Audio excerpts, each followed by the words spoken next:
Okay, fantastic. Hi, welcome everyone. Great to see you all. For those who don't know, my name is Brendan Griffiths, and I'm a faculty here at Parsons, teaching the communication design program.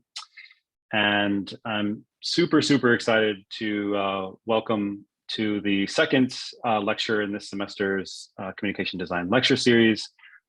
Again, super excited to welcome Keller Easterling, who's joining us to talk about her new book. Keller Easterling is a designer, writer, and professor at Yale.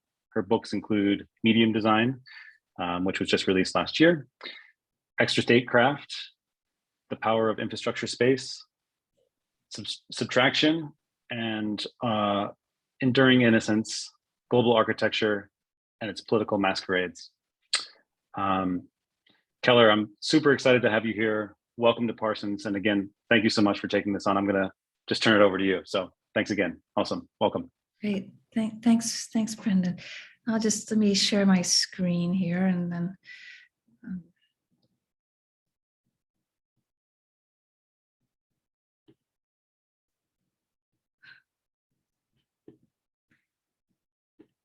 Okay, great. Here we go.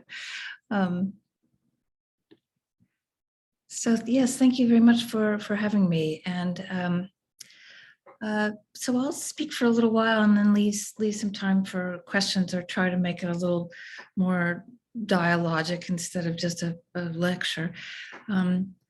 You may know that I have studied this kind of repeatable spatial formulas or spatial products that seem to construct an enveloping urban medium or spatial technology, something like multiple spatial operating systems. And it's a technological matrix that's been creating de facto forms of polity that are often outpacing law and rapidly generating a new layer of the Earth's crust. I can't report that there's a single monolithic enemy in this soup. There's no elementary particle. It's much worse than that. There is a spectrum of dangers, from capitalism and fascism and racism and whiteness and sectarian violence and religious intolerance, xenophobia, sociopathic leaders, countless other means of hoarding authoritarian power while oppressing others and abusing the planet. Many intractable dilemmas related to labor abuse and inequality and climate cataclysm. You see abstract financial variables of capital that can inflict automatic harm, from the scale of the house to the scale of the free zone world cities that are sort of engine rooms of neoliberalism. That managed to remove inconvenient obstacles to profit, like taxes and labor unions and environmental regulation. And it's a parade of whiteness and national logics and remnants of empire that have for centuries also delivered that harm disproportionately to people of color. And this global infrastructure space that I look at is perfectly streamlined the global movements of billions of products and tens of millions of tourists and cheap laborers. But at a time when over 80 million people in the world are displaced, the mobility related to conflict or climate or labor comes up against a nation state that only has a dumb on-off button to grant or deny citizenship or asylum. And the NGocracy offers only detention in a refugee camp. Techno-solutionist thinking is treated as a primary means of innovation. And political superbugs seem to survive against all odds to attract arenas full of people willing to go over a cliff together for the drug of being told that they're right. And those human agents have also now managed to pass off agency to non-human biological agents or atmospheric chemicals. But exacerbating all these dilemmas, it's a culture that looks for singular solutions and singular enemies. It's a culture that privileges declarations and right answers and universals. It's the old, modern Enlightenment mind that still longs for ideational monotheism and monocultures of all sorts, for the righteous one and only, and the Manichaean struggle, for utopias and ultimates and bounded worlds that are parsed by an elementary particle. And for this modern mind, there can only be successive rather than coexistent knowledge, like the new right answer must kill the old right answer. It is a mind marked by whiteness, combat, and collapse, written in the first person. These are sort of the hackneyed plot lines of our humanities. And then, having eliminated the very information that we need, culture is often banging away with the same blunt, inadequate tools to deal with expanding territories and chemistries of power.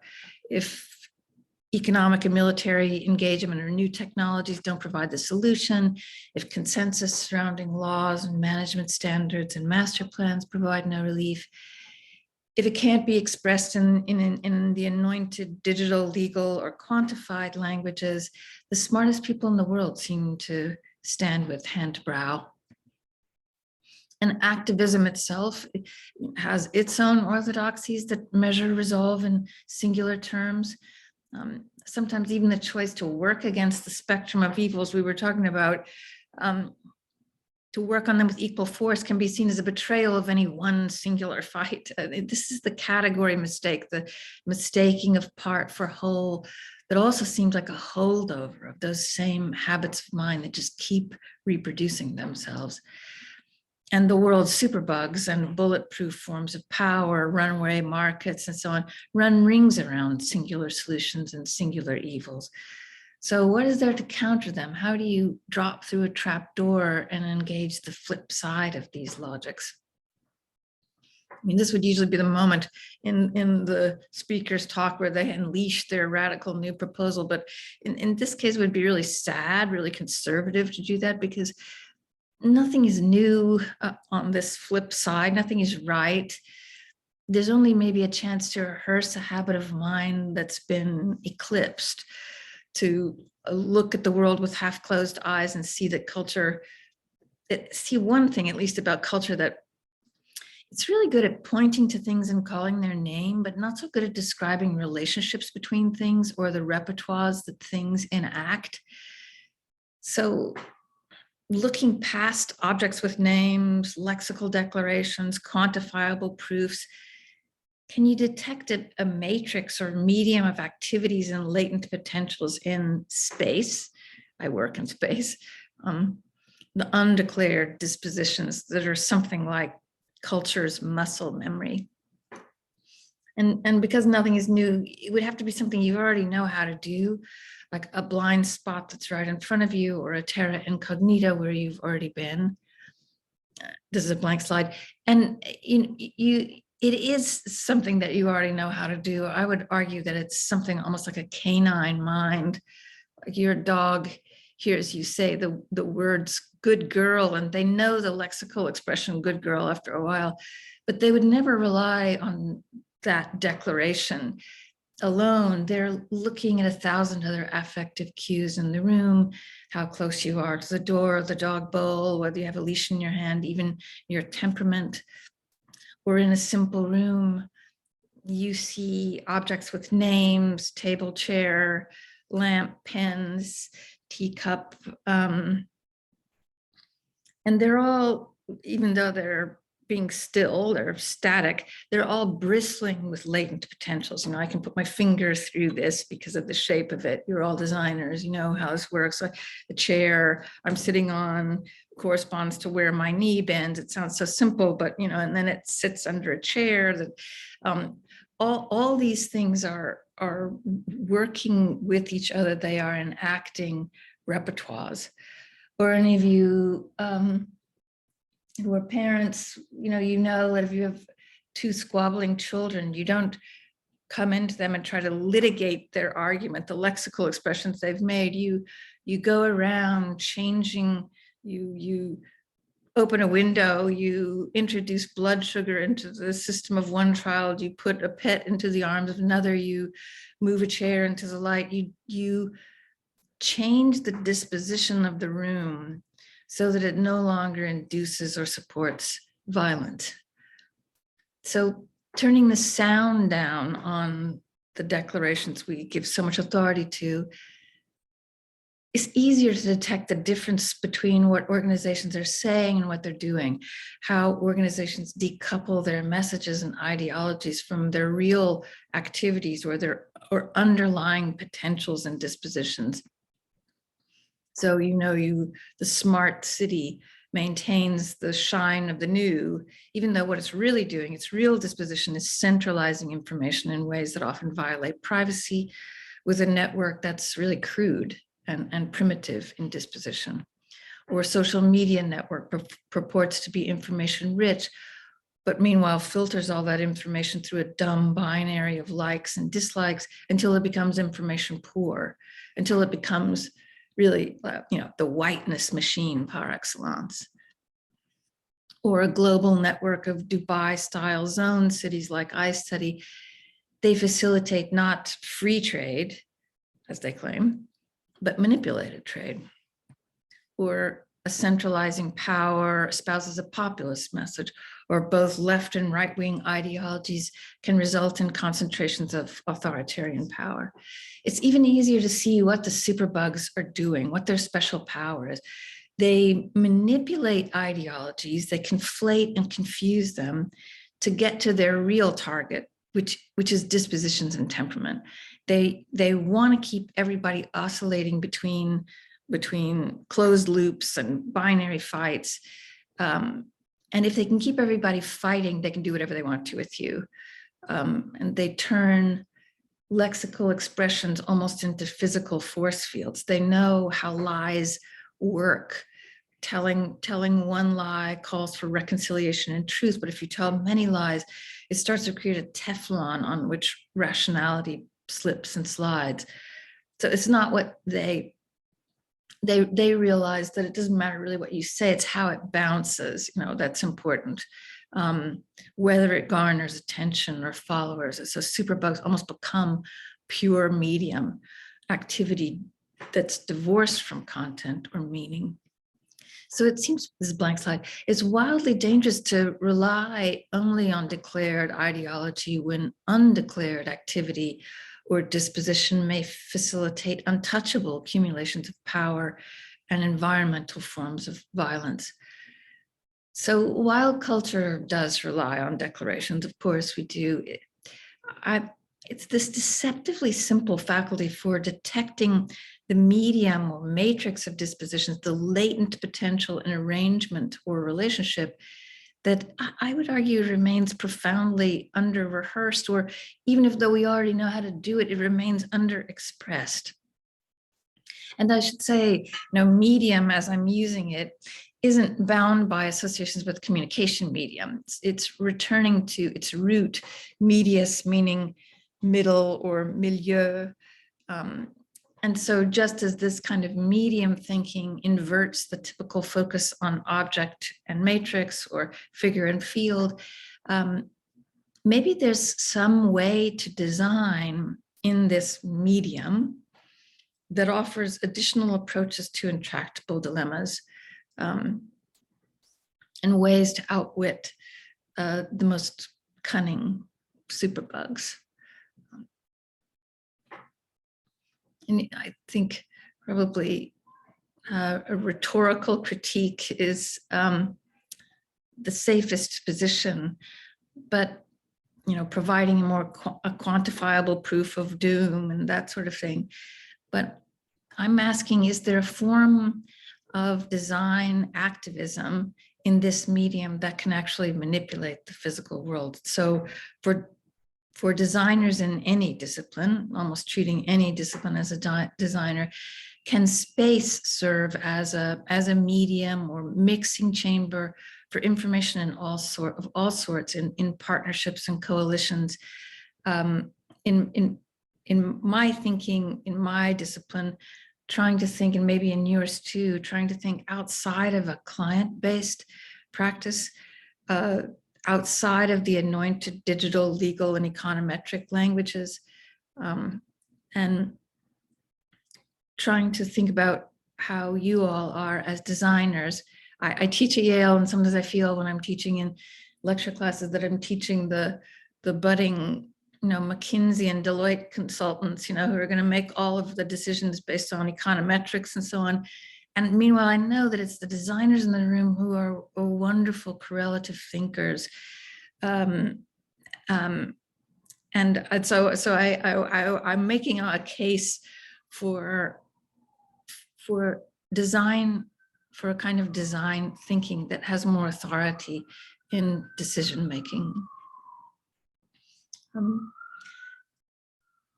So because this design activism in the medium might have some special powers that the world should pay attention to, in addition to the advantages that we've just been talking about, a kind of undeclared stealth that it has, there may be some redoubled territory, extra political and aesthetic capacities that derive from this inversion, looking at something other than what is the dominant habit of mind. And it kind of comes with some other inversions. And one inversion in, when thinking this way is that being right is a really bad idea in this medium. It's really weak. Solutions are mistakes. They don't work against superbugs. In fact, nothing works, or no one thing works. And to worry that things will go wrong is to miss the point. They will always go wrong. You can only try to achieve varying degrees of relief from violence to humans and the environment. In another inversion, it seems like in this medium design that it works better not when you eliminate problems, but when you multiply problems and use them to leaven and catalyze each other. So it's not the existence of a problem or even its content, but the interplay between problems that's important. It's just that problems are too segregated, and that's sort of good since failure is a limitless, constantly replenished resource for our design ecologies. So rather than waiting for proper accumulations of capital, you can start to work with all the things that have fallen off the financial ledger, the abstract ledgers of capital, and become, heavy information, physical values like this house, that stopped being a traffic mortgage product and is returned to dirt and wood and trees. In yet another inversion, more important than modern newness or succession of technologies, one technology takes over another, is the coexistent relationship between emergent and incumbent technologies. Culture, doesn't like that, culture likes it when organizations become streamlined and homogenized and pasteurized and clarified into unified fields with responsive math and Turing complete worlds. No one stands by waiting for an organization to curdle and get lumpy and go from clear solution to milky colloid or separated suspension to get patchy and partial and impossible to parse with an elementary particle. This is not usually the moment when people rush up to congratulate you, but I'm suggesting that it's this lumpy moment that is the moment of innovation. And that in that lumpy moment, there are intermediate organs of design that mix different species of information, heavy and digital. That's not just a shiny new technology or algorithm or vaccine that is the innovation. It's the quality of mixtures and entanglements that signals the sophistication. So innovation as the design of the way things go together. Innovation is the mixology. And the last inversion I'll mention, in this medium, the violence is often latent. You're looking at Rana Plaza collapse. If this is the kind of thing I study, but if an unsafe factory collapses or burns, as it did here in Rana Plaza export processing zone in Bangladesh, there is an event to mark the violence here, but in countless other factories or industrial parks that don't happen to buckle under the weight of their own denial, there's no event or drawn sword, there's no gunshot. There's only latent temperament, what Johan Galtung called structural violence, or what Rob Nixon calls slow violence, the constant aggressions of imbalanced power dynamics.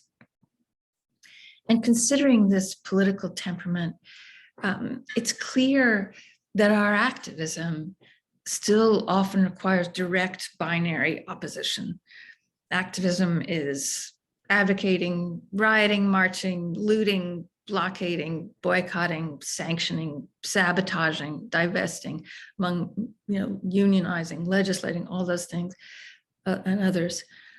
But considering this temperament, in one sense, there's even more reason to fight, since it's clear that uprising and rioting and sabotaging, all those things we were saying, are sometimes those fiercest ways of fighting are sometimes the gentlest response to sustained and overwhelming environmental violence and damage from powers that demolish and poison and abuse and subjugate and just erase you, not with a gunshot or a sword, but with fossil fuels and sheltered wealth and monopolies of data and murderous policing. But considering temperament, it's also clear that reasonable ideas confront divisive or unreasonable politics. So that it's clear also that our activism requires the sneakiness to double cross the political superbugs. Sometimes you need to starve them of the fight they crave, or overwhelm them with stealthy, undeclared, non-lexical space. So overwhelm them with environmental forms of design that might fly under the radar sometimes, or at least this is one of those powers of the space we're talking about that might be used. Because the other thing we could talk about is that, are there other ways to register the design imagination? The design then not only of objects, but relationships between objects, the design of interplay and interdependencies, chemistries, chain reactions. So it's less like making a thing and more like having your hands on the faders and toggles of information. The design may be of a platform for inflecting populations of objects. Designing is entangling. Designing is also then making something, if nothing works, no one thing works, designing is making something that shouldn't always work and that is indeterminate in order to be practical. I always tell my students that sometimes when I write that sentence, that an editor will change it back to determinate to be practical, but it's indeterminate in order to be practical, so that it can adjust to changing conditions or moments when it's politically outmaneuvered. So maybe this medium design is, I'm not sure this metaphor is exactly right, but maybe this medium design is almost a little something like playing pool, where you can't have the answer to playing pool, where knowing about one fixed sequence of shots doesn't do you any good, but being able to see branching networks of possibilities allows you to play, allows you to add more information to the table. So I'm borrowing from Gilbert Ryle, who said that when you're playing pool, you don't know that, like you don't know the right answer. You know how, you know a little something about what to do next. So not knowing that, but knowing how. You're making something that shouldn't always work and that is indeterminate to be practical. So a protocol of interplay might even involve, like this little protocol I was just showing you, the removal of obstructions, so that agency can return to multiple authors of community. And this is a tricky area of design, right? Well, in some ways, you're designing almost to peel away what has been dominant and obstructive of community. Still, at the very moment that one shifts from the really destructive 30,000-foot view of the prescriptive planner or the designer, you also confront a challenge from those who are calling for second-order changes at a time of planetary crisis. Not just for minor changes, but for big changes, fast, urgently. So where does that leave us in this kind of design? How does one address these organizations that seem to be out of our hands? Returning here to this idea of contagion, how can these landscapes that are filled with multipliers, that's one thing that is out there, right? Multipliers, switches, how might they be carriers of an amplifying germ or a germ of their own reverse engineering? Is it possible that some of these protocols might be subtraction protocols to put the development machine into reverse? Can you use some of the mechanisms of these organizations to amplify a change without colluding? Can they short circuit or unwind abusive markets? Can they address that community scale we were talking about as well as a planetary scale?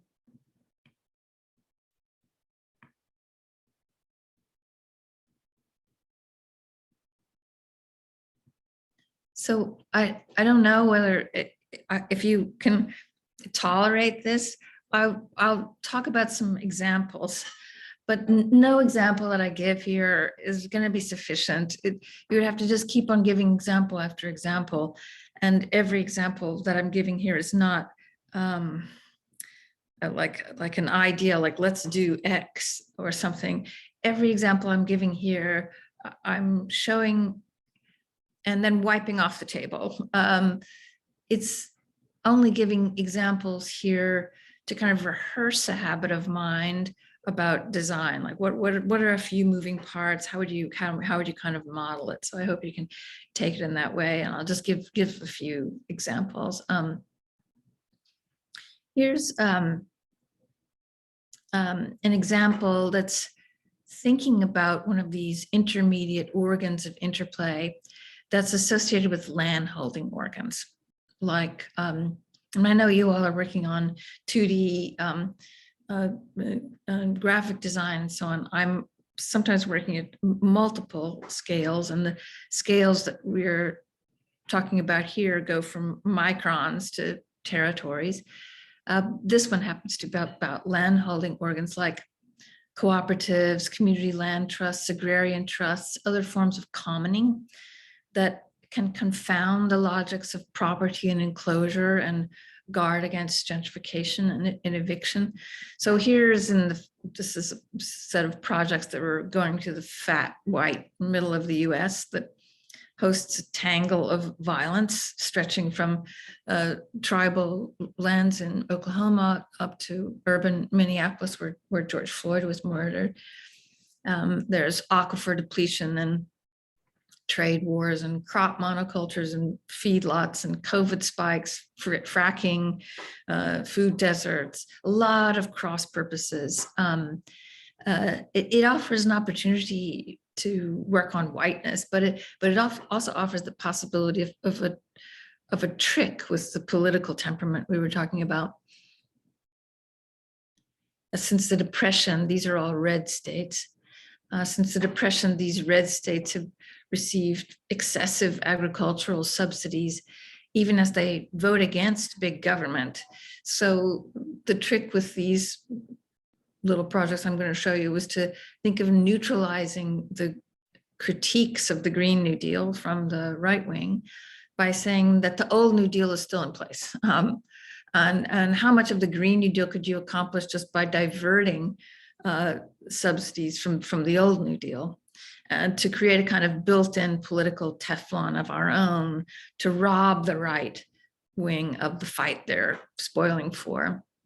And this was a Yale studio that designed a set of interplays with alternative landholding organs that could be used to address social welfare, sustainable energy, policing, reparations for Black and Indigenous people.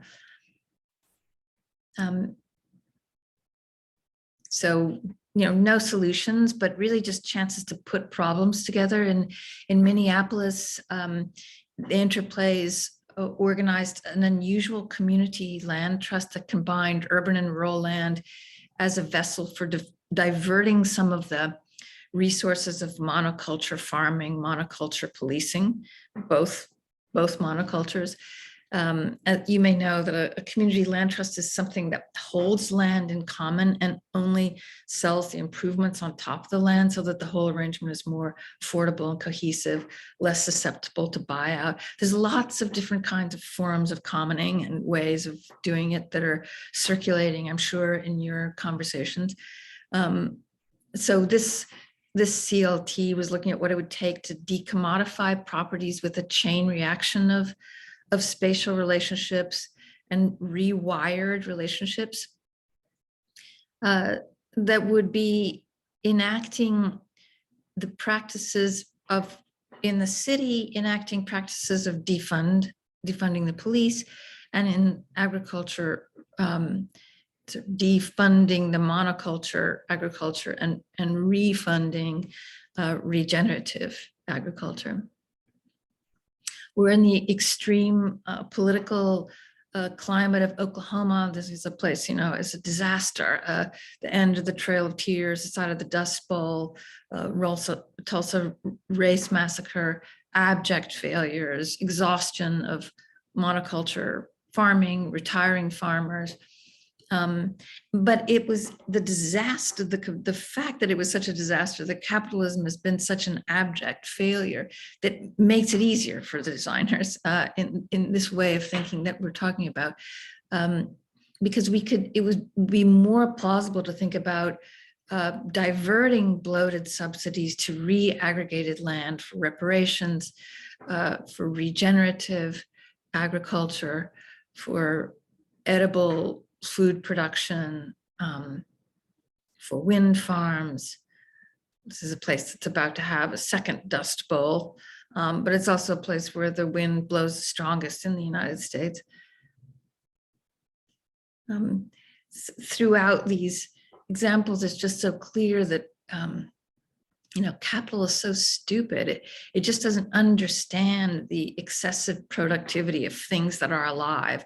It doesn't understand how community economies make something out of nothing that benefits everyone. If you plant one seed, you get 10.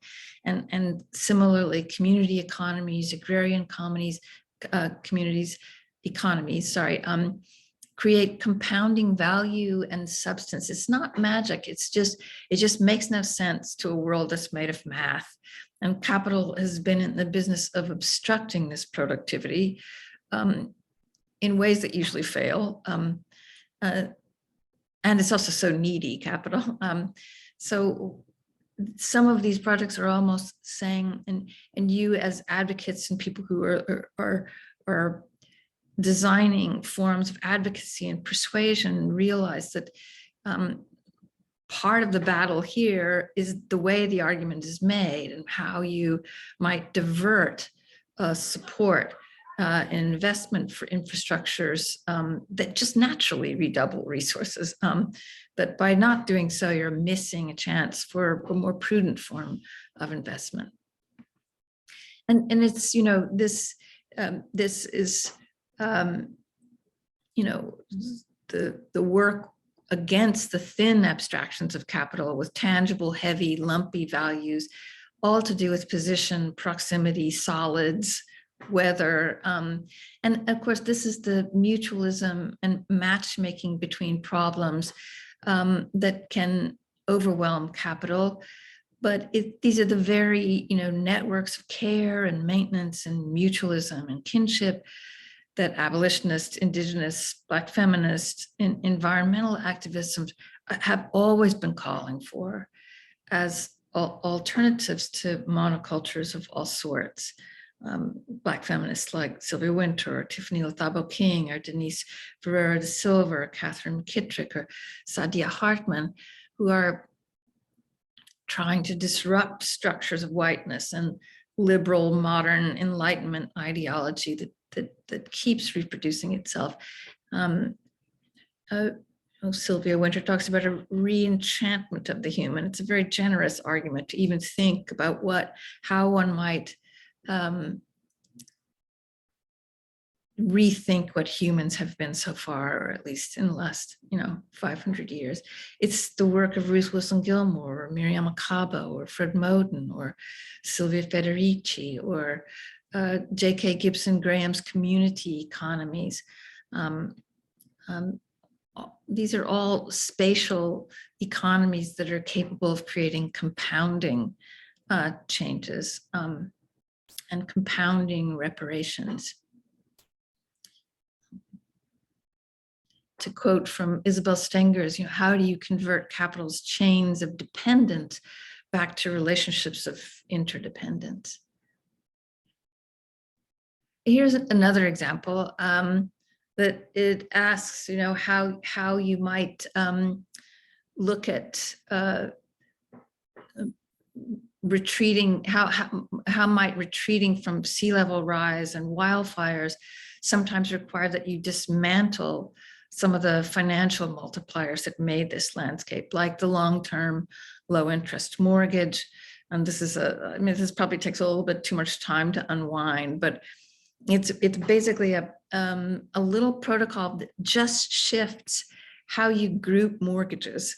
In mid-century, you could group mortgages by the 17,000s and have these repeatable Levittown kind of suburbs. In the 2007, 2008 financial crisis, you could group them according to subprime mortgages. This is just a little protocol that simply asks, what would happen if you could group them according to their risk in relation to climate change?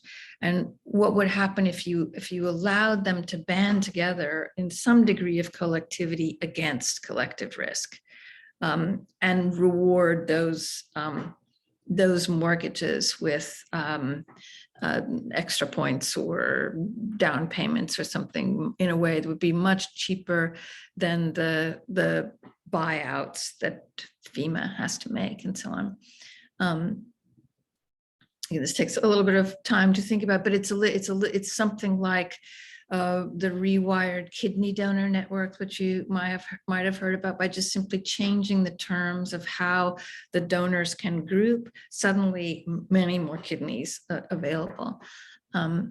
Again, any of these projects, they shouldn't always work. And as you're looking at them, I hope you imagine how they could be abused and gamed. When would you refuse or abandon it? Why might it only work in one place and not another, or maybe only in combination with something else? Here's another example, just trying to go to many different kinds of examples. So continually reproducing the modern mind and its toupees, culture is still addicted to techno-solutionist thinking, as we were saying. So in the transportation world, for instance, this sense is that the only solution is to shift to automated vehicles or electric vehicles that will promise to reduce emissions, perfect driving. It's always a technology change. We're similarly considering a technology change to electric vehicles. But in the way we're talking about today, the more important than a technology change is the shift away from individually owned cars of any sort. So, because if individually owned cars are used in lieu of transit, they will create unprecedented congestion, especially with a hands-free ride that's even more convenient. It's even worse. Imagine every seat in a transit car is now the size of a car.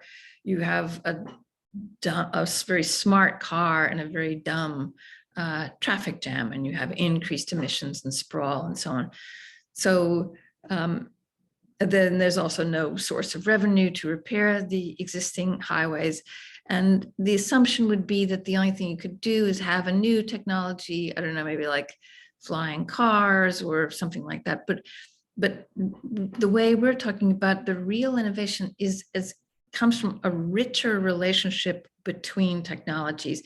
In this case, a richer relationship between low capacity cars of any sort and high capacity transit. So it's switching between those two in the same way that you recognize that adding switches in a digital circuit makes it smarter. It's the mixtures of different vehicles that create a kind of more sophisticated capacity. And that would, have the capacity to also serve the busy itineraries of households that would otherwise need multiple cars. So this is looking for simply a place of switching and what the potentials of that place of switching would be, the ways in which they would even dissolve parking spaces, lanes of traffic, dissolve the garages and curb cuts and so on off of the suburban landscapes I was showing you. Again, you could imagine it all going terribly wrong, but what part of the design imagination is that exercising?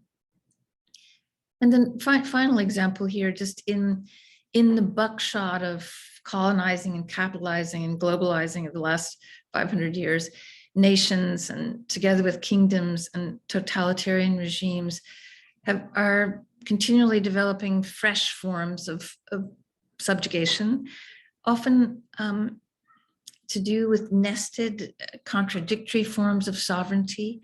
But maybe we might ask, have there forced diasporas and exclusions, like when we were looking at sort of the ways in which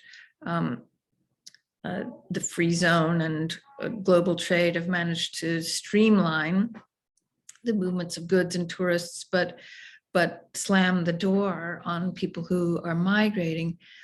Has empires' own abuses of humans, their own forced diasporas, have they generated in that diaspora the skills equipped to lead another world? Is this one hopeful way of thinking? I mean, we're in a moment that recalls many other strong episodes of international activism that are looking for some kind of planetary solidarity.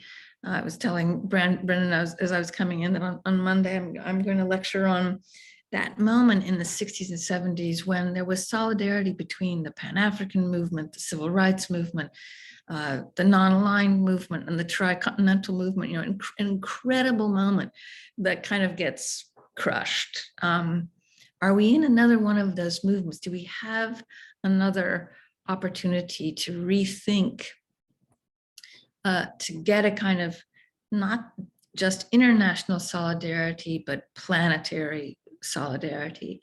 Are there special capacities of this diaspora?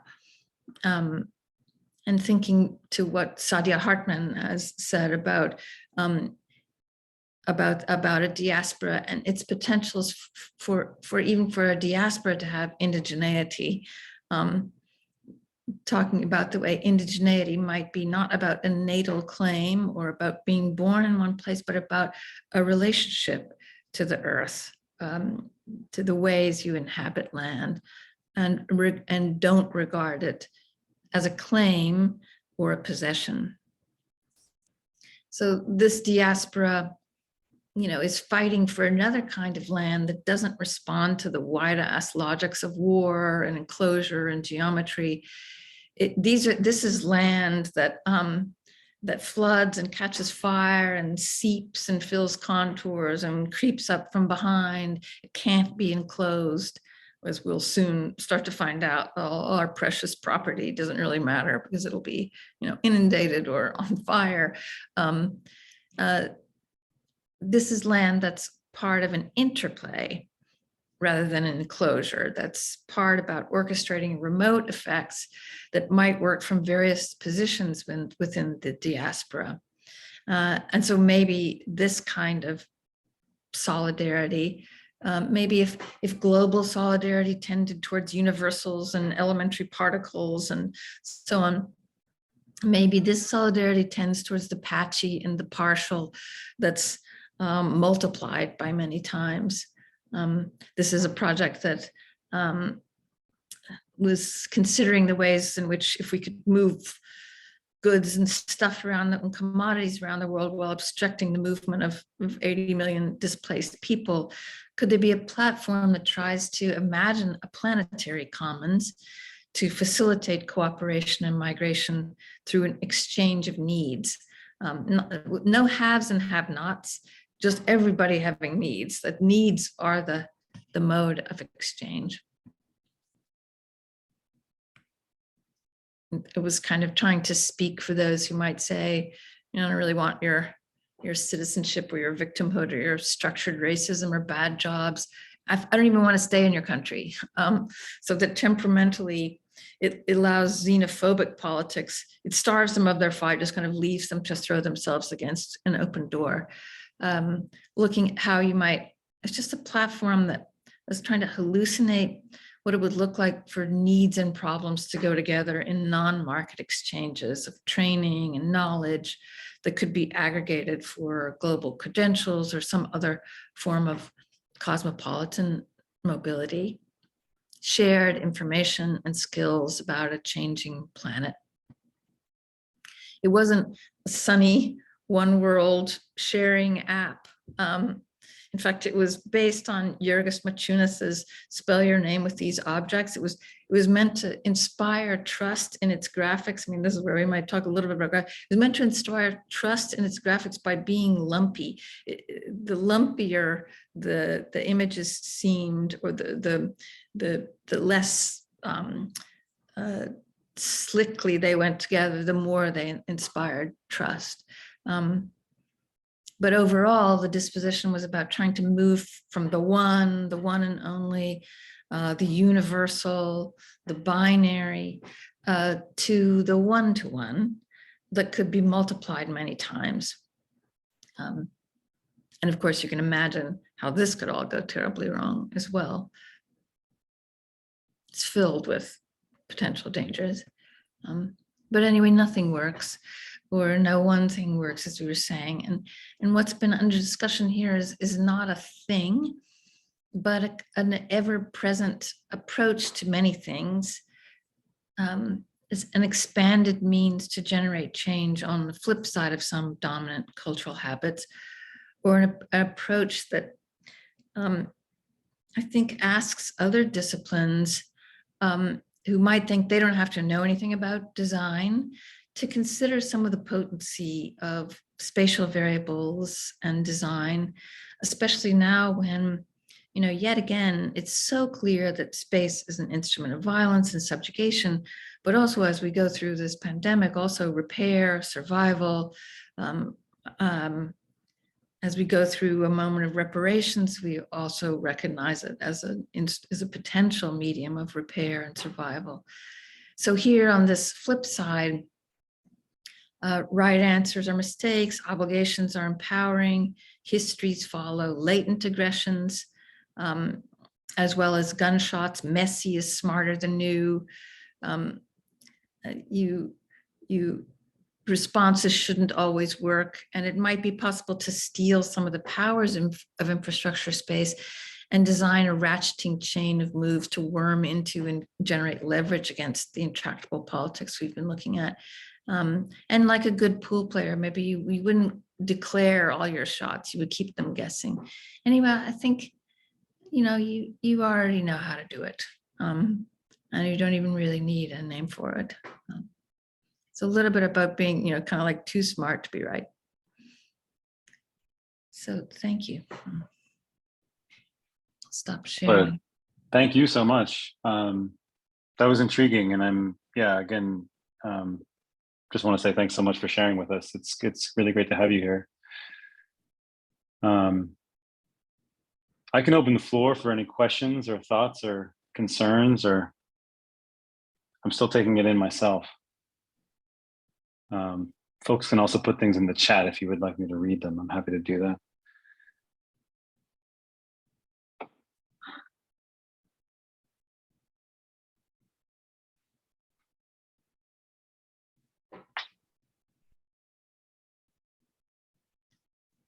I think your last, oh, sorry, go ahead. I'm sorry. So sorry if I spoke close to the end of your hour. I was looking at another clock. Oh, it's okay.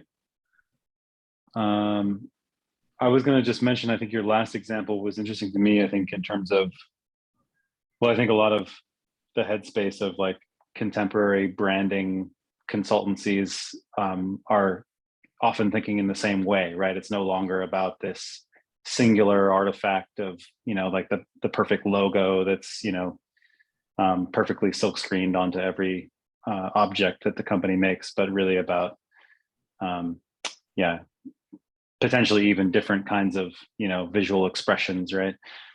And I guess one question for you is like, and I think maybe part of the point you're maybe even getting to is like, in some sense, like, how do we use these same tools, right? Like back on the kind of powers that be, if that makes sense. I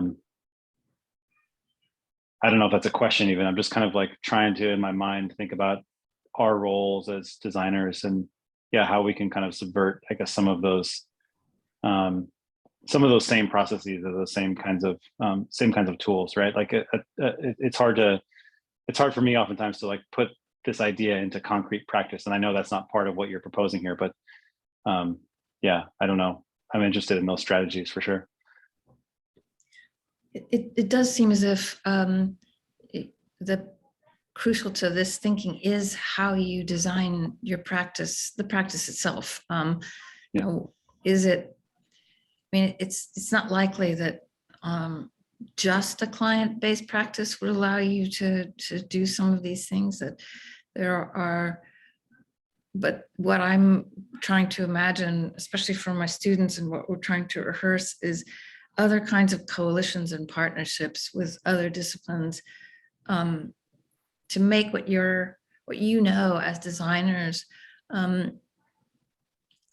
to really keep it in play in the world, not in the professional cul-de-sac that's still waiting for capital-based client, but for your correlative thinking to be more important and have more authority in global decision making. I think to extend that question also is like, you talk about the land trust, for example, and all I can think of is like, could that be applied to culture in some way? Like, is there any way out? I mean, specifically from especially our university context, as we make everything increasingly transactional, I wonder, like, is there a way out of that? Like, is there ever going to be a way out of that? Because it seems like we've all agreed to kind of organize our cultural activities and product into things that, make money per time, per product, per something. And I mean, have you thought about like those types of arrangements, which are normally now applied to things like land, and they've been around forever, to cultural practices, whether design practices or otherwise? Well, I suppose the thing that I find most unsettling is the automatic harm that comes from abstractions, like abstractions of finance, but other abstractions as well. The things that can just get automatic multipliers and hurt people like instantly. So I guess what you're seeing here is sand in the machine. I'm trying to say that I'm trying to introduce heavy information in lumpy actual space, like physical space into our and the physical exchanges of community that take place in time, that take time, that are have a long temporal dimension. All those things to to capture other non-market values. That seems to me to be a safeguard against some of that automatic harm, and a way of creating another kind of productivity that's just very different from the transactions of capital, if I'm hearing you right. So some of those landholding organs, they kind of turn off some of the switches of real estate speculation and so on, so that people can live, next to each other. So you can live in your auntie's house, so that you can live someplace for a while, so that you can have a community without getting gentrified or dispossessed.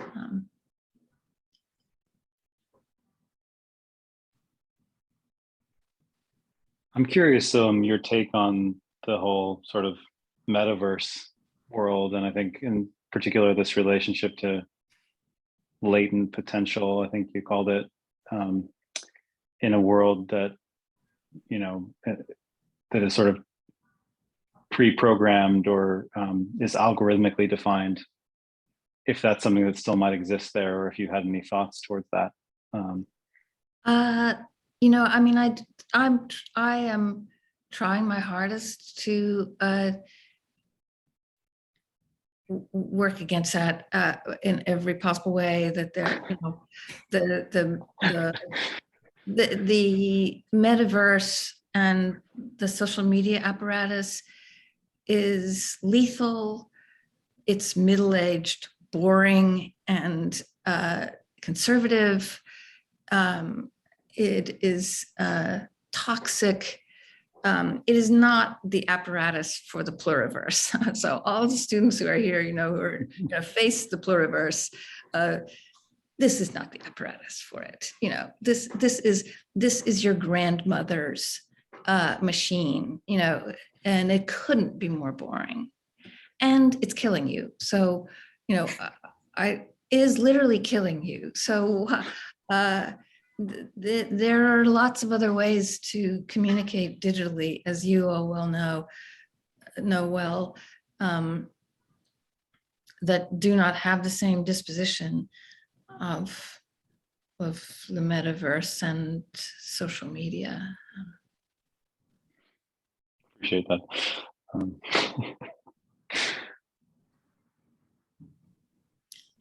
Other thoughts or questions from the audience? I know some folks have a class that starts right at 4, so I'm seeing a couple of folks drop off, but I can't even see any faces. We have a question here, Brendan. Do you want to read it out, or? Oh yeah. Let's see. So Grammy Anthony Muncie is asking, what do you think of accelerationist politics, i.e. those who want to accelerate the functions of capitalism to, in theory, speed up their demise?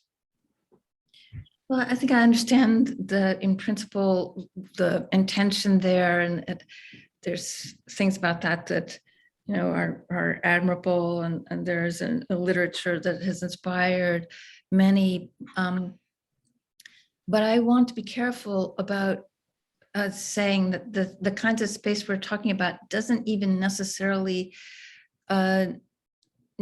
need to, that it can be other than, that it need not necessarily be parsed only by a capitalist elementary particle. That the spaces that you hear Black feminists and abolitionists talking about does not reproduce a kind of manifesto mentality. It is something very different than that. It is other than that. It is beyond that. And there are things about critiques of capital which tend to reproduce some of the same dispositions and temperaments and absolutes that come with capital. And that would be one of those things that you'd always want to be careful about. I think I probably share with some of the accelerationist thinkers, though, of a look to those in built-in multipliers in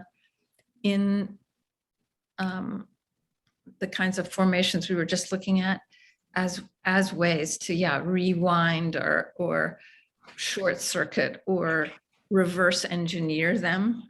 So I think that's something that's shared, maybe.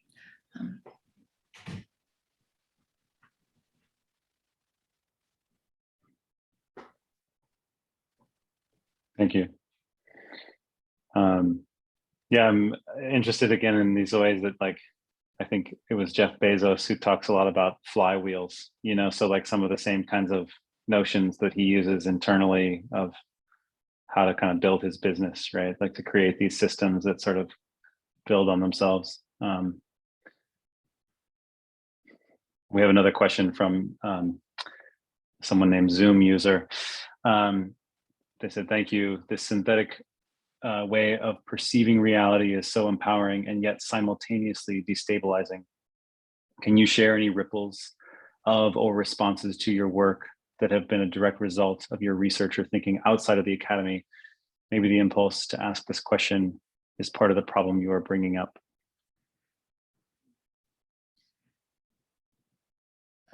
I see what have been some of the ripples. Well, there are people from different disciplines who've read it, who've looked at this, or who looked at any one of the examples, maybe, and I mean, I think it's been a chance to link arms with many people who are thinking about community economies or mutualism.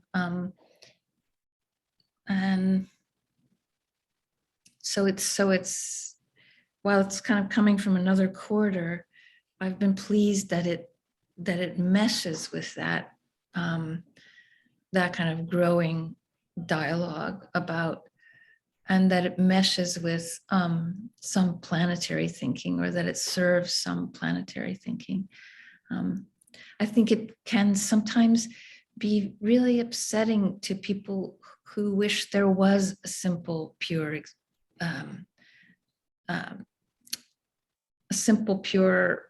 fight, or a simple, pure solution, one singular enemy or a singular solution. And I don't mean to hurt the feelings of anybody who wants that. It just doesn't seem to me that way. That seems a little too easy to me.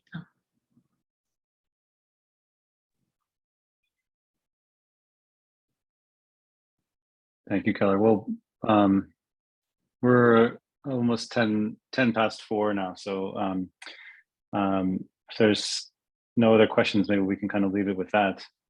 Yeah, thank you so much for that answer, and also for your time today. Okay, yeah, awesome. Keller, thank you so much for coming. It's a pleasure to see you, and a pleasure to have you here at Parsons. Again, thank you for your time and for coming. And yeah, hope that we can connect again soon. Yes, great. Thank you. Yeah, it's great to see you. Yeah, thanks so much. And for everyone else also, we will have our third lecture in the series in 2 weeks. We have Nishat Akhtar from Instrument coming to talk about her practice. So hope you guys can join us for that as well. Awesome. Have a great afternoon, everyone. Great to see you guys.